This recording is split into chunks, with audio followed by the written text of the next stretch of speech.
குறைந்த விலை நிறைந்த தரம் தங்கள் தேவைகள் அனைத்தும் ஒரே இடத்தில் ஜெயச்சந்திரன். தை பொங்கல் வரப்போகுது சார்.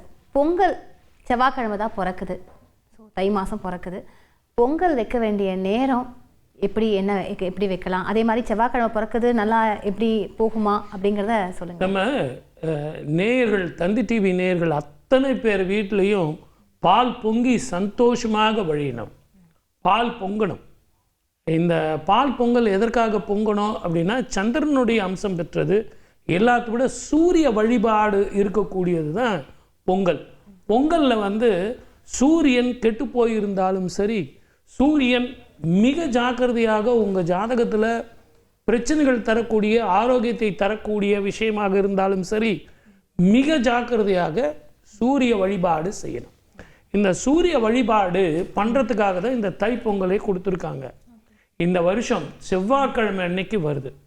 இந்த செவ்வாய்க்கிழமை வருது மங்களவாரத்தை குறிப்பது, மங்களத்தை தருவது.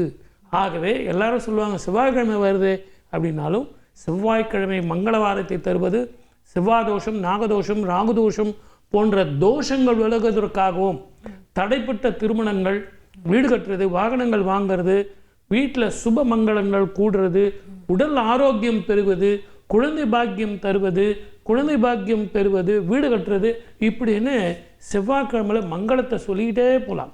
ஓகே. ஸோ தை பிறந்தால் வழி பிறக்கும், அதுவும் செவ்வாய்க்கிழமையில நல்லாவே பிறக்கும் அப்படிங்கிறத இதில் நம்ம எத்தனை மணிக்கு பண்ணணும்னு சொன்னீங்க.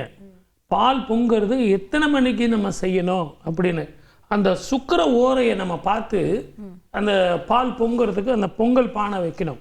இப்போ எல்லாரும் வெண்பொங்கல் செய்கிறாங்க. ஆனால் என்னுடைய அன்பு நேயர்களே, ஒரு சின்ன வேண்டுகோள், எல்லாரும் பால் பொங்கல் வைங்க. நீங்கள் பானையில் தான், புது பானையில் செய்கிறது ரொம்ப நல்லது. அதே நேரத்தில் எனக்கு அந்த அளவுக்கு வசதி இல்லை சார் அப்படின்னாலும், நான் அதை பற்றி நிறைய கொஸ்டின்ஸ் வச்சுருக்கேன் சார். நீங்கள் பானை அப்படிங்கும்போது அதை பற்றி நிறையா நம்ம கொஸ்டின்ஸ் வச்சுருக்கேன். அதை நம்ம பின்னாடி பேசலாம். இப்போ ஃபஸ்ட்டு நேரத்தை சொல்லிடுங்க. காலையில் 8 மணியில இருந்து 9 மணிக்குள்ளாக, 8 மணிலேருந்து 9 மணிக்கு நேர்களே நோட் பண்ணிக்கோங்க. செவ்வாய்க்கிழமை அன்னைக்கு காலையில் 8 மணியில இருந்து 9 மணிக்குள்ளாக சுக்கிர ஓரை. இந்த சுக்கிர ஓரையில் நீங்கள் செய்யும்போது திருமண வாழ்க்கை, செவ்வாய் தோஷம், நாகதோஷம், பித்ருதோஷம் இதெல்லாம் விலகும். அதுக்கு அடுத்தது பார்த்தீங்கன்னா மத்தியானம் 12 மணியில இருந்து 1 மணிக்குள்ள குரு ஓரை. இந்த குரு ஓரையில் நீங்கள் பண்ணும்போது பிள்ளைங்க படிக்கிறது, திருமண வாழ்க்கை, வீடு கட்டுறது, வாகனங்கள் வாங்கிறது அப்படின்னு சுப பலனை நடக்கும். 12 மணியில இருந்து 1 மணிக்குள்ளாக நீங்கள் 12 மணிக்கு பொங்கல் வைக்க ஆரம்பிச்சிங்கன்னா 1 மணிக்குள்ளே பால் பொங்கிடும். நீங்கள் தீப ஆராதனையும் காட்டலாம், நைவேத்தியம் பண்ணலாம். நல்ல ஞாபகம் வச்சுங்க, பூசணி இலையில வச்சு அந்த பால் பொங்கல் வச்சு முதல் படையல் சூரியனுக்கு நீங்கள் வழிபடணும். சூரியனுக்கு செஞ்சிட்ட பிறகு அதுக்கப்புறம் வீட்டில் கொண்டு வந்து சுவாமிக்கு பண்ணணும், தீபம் ஏற்றணும். இது எல்லாத்த விட செவ்வாய்க்கிழமை வருதுன்னு சொன்னேன் இல்லைங்களா, முருகனது நாள், சக்தியோட நாள். ஆகவே 6 தீபங்கள், அகல் விளக்கு 6 தீபங்கள் ஏற்றி சுவாமி ரூமில் வச்சுருங்க. ஏற்கனவே காமாட்சமா விளக்கு இருக்கும், ஆண் விளக்கு இருக்கும்.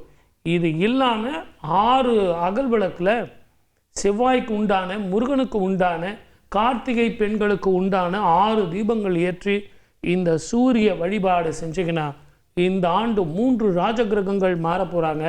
அதை பற்றிலாம் நம்ம வர்ற நிகழ்ச்சிகளை நிறைய பேச போகிறோம்.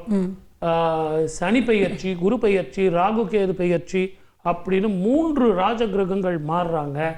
அப்போ நீங்கள் இந்த செவ்வாய்க்கிழமையில் மங்களத்தை கூட்டும் நாள். மிக ஜாக்கிரதையாக நீங்கள் செய்யுங்க. அற்புதமான காலம்.